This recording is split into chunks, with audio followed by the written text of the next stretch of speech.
Hello everyone. आज की इस वीडियो में हम लोग एक क्वेश्चन करने जा रहे हैं आरडी से, ठीक है। और वो class 10th math, chapter name circle. तो उस चैप्टर का हम एक क्वेश्चन करने जा रहे हैं। एक्सरसाइज पॉइंट 2 का क्वेश्चन है, ठीक है, क्वेश्चन नंबर 7।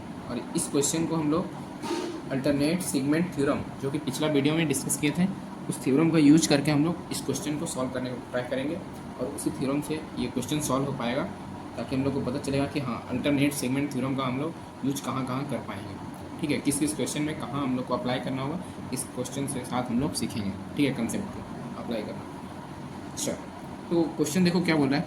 एक code P Q of a circle, ठीक है, एक कोड है पी क्यू, सर्कल का एक कोड है क्या, पी क्यू। सबसे पहले हम लोग को क्या बोल रहा है, एक कोड है सर्कल का पी क्यू, ठीक है, एक पी क्यू नाम का कोड है एक सर्कल का। सबसे पहले हम लोग क्या करना होगा, एक सर्कल ड्रॉ करना होगा, ठीक है। तो चलिए सर्कल एक ड्रॉ करते हैं, ठीक है। तो इसमें एक पी क्यू नाम का एक क्या करना है, कोड ड्रॉ करना है, ठीक है। पी क्यू नाम का एक कोड ड्रॉ कर लेते हैं, ओके, ऐसा कुछ ड्रॉ कर लेते हैं। अच्छा, अब आगे क्या बोल रहा है, ये हमारा पी क्यू नाम का एक कोड हो गया इस सर्कल में, ठीक है। इस parallel to the tangent drawn at a point R of the circle. P Q हमारा यहाँ पे है, ठीक है। तो ये आपका माइनर सेगमेंट हो गया और ये आपका मेजर सेगमेंट का पार्ट हो गया। दो भाग में डिवाइड हुआ है कोड के बाद। तो ये आपका छोटा वाला एरिया माइनर सेगमेंट बोलेंगे, इसको मेजर सेगमेंट बोलेंगे, ठीक है। ये पिछला वीडियो में बताया है, ओके। तो एक टेंजेंट ड्रॉ करना है जो कि पी क्यू से पैरेलल होना चाहिए। अच्छा, और जो कि पॉइंट आर से पास होगा। चलिए पॉइंट आर यहाँ मानते हैं और पी क्यू के पैरेलल एक टेंजेंट ड्रॉ करते हैं, ठीक है। ये आपका हो गया एक टेंजेंट ड्रॉ हो गया, और इसका नाम ले लेते हैं हम लोग एम एन, चलेगा, ठीक है। ये आपका टेंजेंट का नाम हो गया एम एन, और ये पॉइंट आर से पास हुआ है, ओके। अच्छा, अब तो प्रूफ क्या करना है, proof that R bisect the are P R Q. ये जो आर है पॉइंट, वो क्या कर रहा है, पी आर क्यू को बाइसेक्ट कर रहा है। अच्छा, बाइसेक्ट कर रहा है, दैट मीन्स यहाँ आपको कुछ प्रूफ वही करने को बोल रहा है। पी आर जो है वो आर क्यू के बराबर है, वो आप लोग को प्रूफ करके दिखाना है, ठीक है। इसको हम लोग कैसे प्रूफ करेंगे, आइए देखते हैं स्टेप बाय स्टेप। अच्छा, तो हम लोग को सिंपल सा प्रूफ यही करना है, proof that R bisect the arc P R Q. जो आर है वो बाइसेक्ट कर रहा है आर्क पी आर क्यू को। अच्छा, दैट मीन्स पी आर जो है वो आर क्यू के बराबर होना चाहिए, वही आप लोग को प्रूफ करने को बोला जा रहा है, क्लियर। अच्छा, तो हम लोग आइए स्टेप बाय स्टेप हम लोग क्वेश्चंस को देखते हैं, क्वेश्चन के सोल्यूशन। तो सबसे पहले क्वेश्चन हम लोग को दे क्या रखा है वो हम लोग लिखने वाले हैं, ठीक है। तो सबसे पहले गिवन दैट हम लोग लिखते हैं। तो गिवन दैट फर्स्ट पॉइंट हम लोग क्या लिख सकते हैं भाई, अब कोड पी क्यू। सबसे पहले तो बोल रहा है ना, अ कोड P Q of a circle, ठीक है। अ कोड P Q of a circle is parallel to the tangent. एक कोड है जो कि टेंजेंट से पैरेलल है। पी क्यू कोड का नाम का कोड, पी क्यू नाम का कोड जो कि एम एन टेंजेंट से पैरेलल, ठीक है, ये बोल रहा है। और जो कि टेंजेंट कहाँ से पास हुआ है, drawn at a point R of the circle. और वो टेंजेंट कहाँ से ड्रॉ किया गया, पॉइंट आर से पास होते हुए, drawn at a point R of the circle, clear. अच्छा, तो ये आपका पहला पॉइंट हो गया। तो यहाँ से सिंपल सा क्या मतलब निकल रहा है जी, यहाँ से सिंपल सा मतलब निकल रहा है, ये जो एम एन है इसके पैरेलल है भाई, पी क्यू के पैरेलल है। ये जो पूरा यहाँ पे ये जो थ्योरी दे रखा है आपको गिवन दैट में फर्स्ट पॉइंट में जो हम लोग लिखे हैं, इसका मतलब निकल रहा है एम एन जो है किससे पैरेलल है, पी क्यू से पैरेलल है, ठीक है। जो टेंजेंट है वो कोड से पैरेलल बन रहा है। पहला हमारा ये हो गया पहला पॉइंट। अच्छा, अब हम लोग क्या करेंगे, टू प्रूफ दैट, ठीक है। अब हम लोग को प्रूफ क्या करने को बोल रहा है वो लिखना पड़ेगा, ठीक है। प्रूफ दैट जो क्वेश्चन में आपको प्रूफ करने बोलेगा, तो आपको ऐसे लिख के सॉल्व करोगे तो आपको एग्जाम में फुल मार्क्स मिलने वाला, ठीक है। तो टू प्रूफ दैट ऐसे लिखो, फर्स्ट स्टेप गिवन दैट। दूसरा जो प्रूफ करना है वो लिख लो। क्या प्रूफ करना है जी, आर जो है बाइसेक्ट कर रहा है किसको, पी आर क्यू को। R bisect the are P R Q, R P R Q को क्या कर रहा है, बाइसेक्ट कर रहा है, ओके। अच्छा, आर्क आर जो है वो पी आर क्यू को बाइसेक्ट कर रहा है, दैट मीन्स पी आर जो है वो आर क्यू के बराबर हम लोग को दिखाना पड़ेगा। पी आर जो है वो आर क्यू के बराबर हम लोग को दिखाना होगा, that means P R is equal to R Q, ये हम लोग को दिखाना होगा। अच्छा, मतलब हम लोग को यही चाहिए। अब किसी तरह से ये हम लोग प्रूफ कर दें तो हमारा आंसर आ जाएगा। ठीक है, ये हमारा सॉल्यूशन हो जाएगा। ओके, तो हम लोग को क्या करना है, क्वेश्चन सॉल्व करना है, उसके लिए लिखना है टू प्रूफ, ठीक है। और टू प्रूफ लिखने के बाद आप स्टेप्स सॉल्व करने के लिए इस क्वेश्चन को रेडी हो चुके हैं। दैट मीन्स क्या क्या दे रखा है, ये सब दे रखा है। और उसके बाद हम लोग को फिर से जस्ट एक बार रिकॉल करके यहाँ पे लिख लेंगे और सॉल्व करना स्टार्ट करेंगे, ठीक है। तो गिवन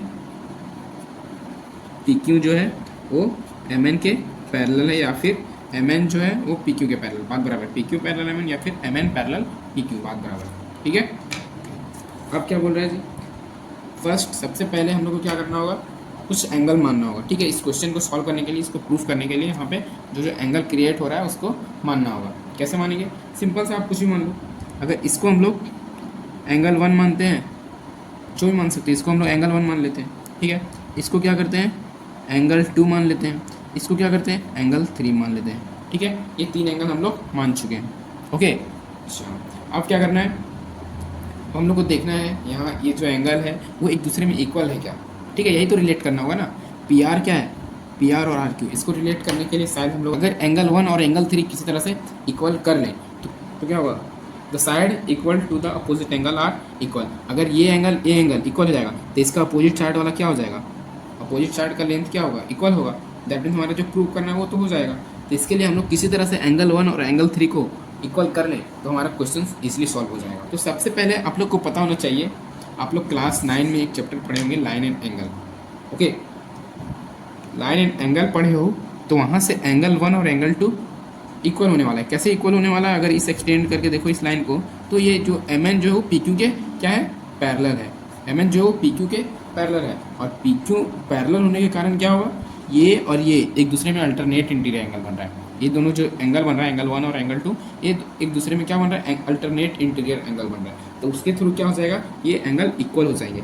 तो इसलिए हम लोग यहाँ क्या लिखेंगे, angle 1 is equal to angle 2, ठीक है, ये हमारा हो जाएगा। अच्छा, तो हम लोग यहाँ फर्स्ट पॉइंट लिख सकते हैं, यहाँ पे टू प्रूफ में सॉल्व करें तो एंगल 1 जो है वो एंगल 2 के बराबर होने वाला है। कैसे बराबर होने वाला है, अल्टरनेट इंटीरियर एंगल के थ्रू। हम लोग पहले ही पढ़ चुके हैं क्लास 9 में, वो आप लोग को याद होगा, ठीक है, पता होना चाहिए अपना।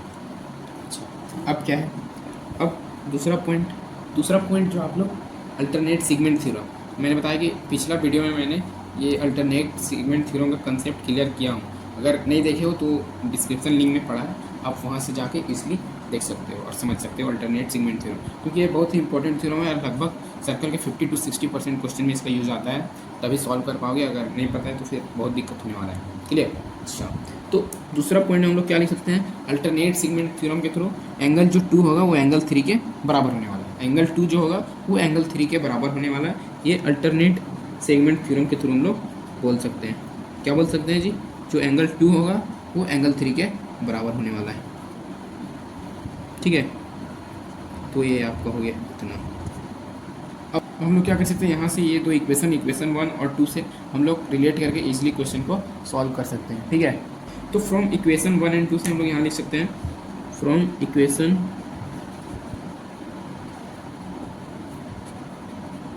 1 एंड 2 से क्या बोल सकते हैं भाई, एंगल 1 जब एंगल 2 के बराबर है, सपोज दैट, ठीक है। समझने के लिए एक इधर बॉक्स बनाते हैं और समझते हैं, ठीक है।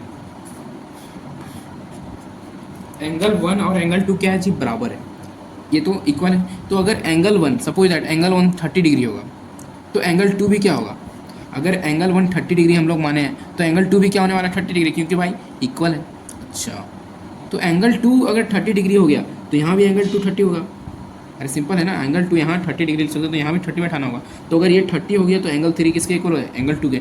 तो एंगल 2 अगर 30 है तो एंगल 3 भी क्या होगा, 30 होगा। तो यही रिलेशन हम लोग को चाहिए था। तो एंगल 1 एंगल 2 एंगल 3 सारा क्या है, एक दूसरे में इक्वल है। एंगल 1 और एंगल 3 क्या हो जाएगा, इक्वल हो जाएगा, ठीक है। एंगल 1 भी 30 डिग्री है, अगर एंगल 1 30 डिग्री है तो एंगल 3 भी क्या हो जाएगा, 30 डिग्री।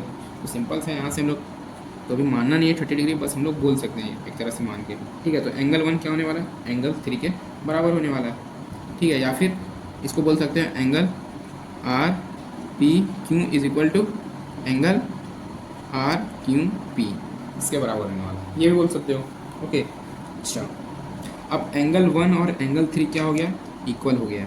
एंगल 1 और एंगल 3 क्या हो गया, इक्वल हो चुका है। तो इसके आगे हम क्या बोल सकते हैं, now that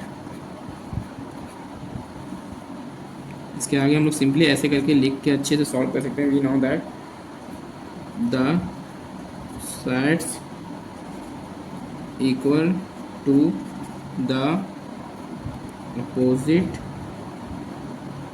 angles are equal. Clear? यहाँ से हम लोग जानते हैं we know that the side equals to the opposite angle are equal. Opposite angle है एंगल 1 और 3, तो इसके बगल वाला जो साइड होगा वो एक दूसरे के बराबर होने वाला है, दैट मीन्स पी आर और आर क्यू के बराबर होने वाला है। तो सो सिंपल से यहाँ से लिख दो आप। अब आंसर में पहुँच चुके हैं हम लोग। So P R is equal to Q R. This implies हम लोग क्या बोल सकते हैं, hence R bisect P Q. जब एंगल पी आर जो है वो क्यू आर के बराबर हो गया, तो ये जो आर पॉइंट है वो पी आर और क्यू आर को क्या कर रहा है, बाइसेक्ट कर रहा है, मतलब इक्वल भाग में बांट रहा है। क्लियर? तो बस आपका आंसर यही हो गया, क्योंकि प्रूफ हम लोग को यही करना था। हेंस यहाँ से लिख सकते हो हेंस प्रूफ। ठीक है? क्लियर है? तो इस क्वेश्चन को सॉल्व करने के लिए सिंपल सा इजी सा मेथड है। इसके लिए आपको अल्टरनेट सेगमेंट थ्योरम के बारे में पता होना चाहिए, जो कि मैं पिछला वीडियो में बता चुका हूँ। वहाँ से आप लोग देख सकते हो, जाके समझ सकते हो अल्टरनेट सेगमेंट थ्योरम क्या है। तो यही था हमारा अल्टरनेट सेगमेंट थ्योरम, जो कि हम लोग इस क्वेश्चन में यूज करके अच्छे से समझ पाए इस क्वेश्चन को। क्लियर? तो मिलते हैं नेक्स्ट क्वेश्चन में, क्वेश्चन नंबर 8 पे। और वीडियो अच्छा लगा हो तो वीडियो को लाइक करके चैनल को सब्सक्राइब करिएगा, और वीडियो नहीं अच्छा लगा तो फिर आप लोग डिसलाइक भी कर सकते हो। ठीक है? आप पे डिपेंड करता है। मिलते हैं नेक्स्ट वीडियो क्वेश्चन नंबर 8 पे।